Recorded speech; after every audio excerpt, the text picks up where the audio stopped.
Be flirty and funny and never run out of things to say. Hi, I'm dating coach Ricard, and here are my best cues for you if you want to flirt and never run out of things to say.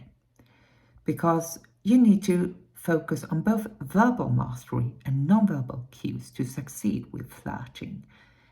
Eye contact, smiling, and body language are three essential nonverbal cues that you must master in order to attract any woman. Conversations are the heart of flirting. They provide an opportunity to establish a connection and build rapport.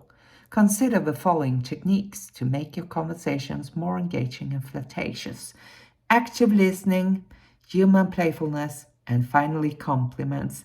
And if you never want to run out of things to say, you should tell her these compliments. You can check this video out or the link in the description below, and like and subscribe for more tips.